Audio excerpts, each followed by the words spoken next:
Subscribe to our YouTube channel and press the bell icon to get the latest updates. अब हाल ही में Madras high court के एक जज ने सुप्रीम कोर्ट की क्षेत्रीय बेंचों यानी कि रीजनल बेंचेस के गठन का मुद्दा उठाकर इस पूरी बहस को एक बार फिर उजागर कर दिया। ये मुद्दा बहुत ही महत्वपूर्ण है क्योंकि ये लोगों के न्याय पाने के अधिकार से संबंधित है। क्या है पूरा मामला और सुप्रीम कोर्ट अब तक सिर्फ दिल्ली में क्यों बैठता है, मैं आपको बताऊंगी केवाईसी के इस एपिसोड में।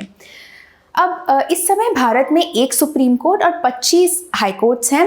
हर राज्य में हाई कोर्ट है। कॉन्स्टिट्यूशन का आर्टिकल 130 ये कहता है कि सुप्रीम कोर्ट दिल्ली में और ऐसी बाकी स्थानों पर बैठेगा जैसा कि भारत के चीफ जस्टिस समय समय पर नियुक्त करेंगे और ये नियुक्ति प्रेसिडेंट के अप्रूवल से होगी। अब इस आर्टिकल पर कॉन्स्टिट्यूएंट असेंबली में हुए डिस्कशन और बहस से ये पता चलता है कि इस आर्टिकल में स्पेसिफिकली सुप्रीम कोर्ट के दिल्ली में बैठने पर सवाल उठाए गए थे, लेकिन इस पर डॉक्टर BR अम्बेडकर ने कहा कि दिल्ली को सुप्रीम कोर्ट का स्थान बताने की ज़रूरत है क्योंकि सभी अदालतों के लिए एक परिभाषित सीट होना ज़रूरी है ताकि लिटिगेंट्स को पता चल सके कि अदालत तक कहां पहुंचा जा सकता है। इसके अलावा चूंकि दिल्ली बहस के दौरान राजधानी थी, इसलिए ये सुप्रीम कोर्ट की सीट होने के लिए सबसे उपयुक्त शहर था। अगर भविष्य में राजधानी बदल दी जाती है तो इस आर्टिकल की भाषा इतनी फ्लेक्सिबल थी कि बिना संवैधानिक संशोधन यानी कि कॉन्स्टिट्यूशनल अमेंडमेंट के सुप्रीम कोर्ट की सीट को बदला जा सकता था, ऐसा उनका मानना था डॉक्टर BR अम्बेडकर का। लेकिन तब से ही कई बार सुप्रीम कोर्ट के सिर्फ दिल्ली पर होने पर कई बार आपत्ति जताई गई है क्योंकि पार्टीज और लॉयर्स का हर बार किसी केस के लिए सुप्रीम कोर्ट तक पहुंचना पॉसिबल नहीं हो पाता है और इसे कई बार खुद में ही एक अन्याय की तरह देखा गया है, ये कहते हुए कि ये जो दूरी है ये कई लोगों को न्याय से वंचित रखती है। तो कई बार देश भर में कुछ स्थानों पर सुप्रीम कोर्ट की बेंचें बैठाने का सुझाव दिया गया है। कई राज्यों में भी ऐसा होता है। इनफैक्ट जैसे कि फॉर एग्जांपल मध्य प्रदेश में हाई कोर्ट की 3 बेंचेस हैं, इंदौर में, जबलपुर में और ग्वालियर में। लेकिन ये जो जबलपुर में बेंच है ये प्रिंसिपल बेंच इसे कहा जाता है, जहां मध्य प्रदेश हाई कोर्ट के चीफ जस्टिस बैठते हैं और बाकी दोनों बेंचेस चीफ जस्टिस की देखरेख और सुपरविजन में चलती हैं। और ऐसा ही कुछ सिस्टम सुप्रीम कोर्ट के लिए कई बार प्रपोज किया गया है। लॉ कमीशन ने भी इस पर कई बार सुझाव रखे हैं, जैसे कि 1986 में 95th लॉ कमीशन की रिपोर्ट में सुप्रीम कोर्ट को 2 डिविजन्स, संवैधानिक डिवीजन यानी कि कॉन्स्टिट्यूशनल डिवीजन और कानूनी डिवीजन में विभाजित करने की बात की गई थी। रिपोर्ट में यह भी बताया गया था कि किस विभाग में किस तरह के मामले सामने आएंगे और रिपोर्ट ने प्रस्ताव रखा था कि सुप्रीम कोर्ट में अपॉइंट होने के कुछ ही समय के अंदर अंदर जजेस को डिवीजन सौंप देना चाहिए। इसके बाद 1988 में एक और लॉ कमीशन की रिपोर्ट आई जिसमें 95th रिपोर्ट में की गए सजेशंस को दोहराया गया। लॉ कमीशन का मानना था कि सुप्रीम कोर्ट को 2 डिविजन्स में विभाजित करने से न्याय यानी कि जस्टिस और ज़्यादा एक्सेसिबल हो पाएगा, लोगों की पहुंच में आएगा और सुप्रीम कोर्ट का दरवाज़ा खटखटाने के जो इच्छुक लोग हैं उनके खर्चे में भी काफ़ी कमी आएगी। एक बार फिर 2009 में लॉ कमीशन ने जोन के हिसाब से सुप्रीम कोर्ट की बेंचेस बैठाने की बात की।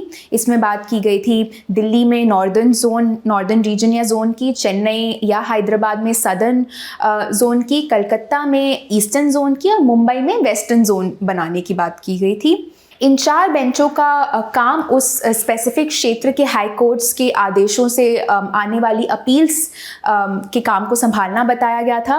लॉ कमीशन ने कॉन्स्टिट्यूशनल और बाकी रिलेटेड मुद्दों के मैनेजमेंट के लिए दिल्ली में भी एक कॉन्स्टिट्यूशन बेंच की स्थापना की सिफारिश की थी। ऐसा माना जाता है कि सुप्रीम कोर्ट में फंसे मामले के बैकलॉग को दूर करने में ऐसे सजेशंस मदद करेंगे। साथ ही सुप्रीम कोर्ट को राष्ट्रीय महत्व के मामलों यानी कि नेशनल इंपॉर्टेंस वाले मामले और महत्वपूर्ण कॉन्स्टिट्यूशनल मुद्दों से संबंधित मामलों पर अपना समय समर्पित करने की अनुमति भी देगा। इसके अलावा हाल ही में 2019 में भारत के vice president M Venkaiah Naidu ने भी रीजनल बेंचों की स्थापना के पक्ष में जोरदार वकालत की। उनका मानना था कि एक ऐसा कदम न्यायपालिका को लोगों के करीब लाएगा, इस तरह लोग दिल्ली की यात्रा का खर्च करने से भी बच सकते थे और बेसिकली जस्टिस को और एक्सेसिबल बनाएगा। लेकिन ऐसे सजेशंस को अब तक एक्सेप्ट नहीं किया गया है। ऑफ कोर्स 2010 में इनफैक्ट सुप्रीम कोर्ट के 27 जजेस के फुल कोर्ट ने लॉ कमीशन के सुझावों को रिजेक्ट कर दिया, ये कहते हुए कि सुप्रीम कोर्ट को विभाजित करने से देश की एकता, एकात्मकता यानी कि यूनिटरी कैरेक्टर पर असर पड़ेगा। और रिपोर्ट्स के मुताबिक ये पहली बार नहीं हुआ था। सुप्रीम कोर्ट ने 1999, 2001, 2004 और 2006 में भी ऐसे रिक्वेस्ट्स को खारिज किया था। अब अगर मद्रास हाईकोर्ट की बात की जाए तो मद्रास हाईकोर्ट के 19 अगस्त के ऑर्डर में जस्टिस एन किरुबाकरन ने एक बार फिर सुप्रीम कोर्ट के सिर्फ दिल्ली में होने पर आलोचना की। कोर्ट ने कहा कि केवल नई दिल्ली में कोर्ट्स और ट्रिब्यूनल्स का होना, वह भी क्षेत्रीय बेंचेस, रीजनल बेंचेस के बिना, नई दिल्ली से दूर दराज के स्थानों में रहने वाले लोगों के साथ अन्याय का कारण बनता जा रहा है। कोर्ट ने ये तक कह दिया कि यह अन्याय 1950 से जारी है। और मद्रास हाईकोर्ट ने एक बार फिर कहा कि उनके हिसाब से न्याय करने के लिए और इस स्थिति को बदलने के लिए आज तक जितने भी कदम उठाए गए हैं, स्टेक होल्डर्स ने उन्हें आगे ही नहीं बढ़ने दिया। उन्होंने कहा कि ये बहुत ही दुर्भाग्यपूर्ण है कि ज़्यादातर पार्टीज़ संसाधनों यानी कि रिसोर्सेज की कमी और अपील कोर्ट से एक्सेस की कमी की वजह से जो उनके खिलाफ आदेश होते हैं उनको स्वीकार करने के लिए मजबूर हो जाती हैं। द प्रिंट के लिए मैं अपूर्वा मंधानी। ऐसे और वीडियोस देखने के लिए हमारे यूट्यूब चैनल को ज़रूर सब्सक्राइब करें और हमें ट्विटर, इंस्टाग्राम और फेसबुक पर फॉलो करें।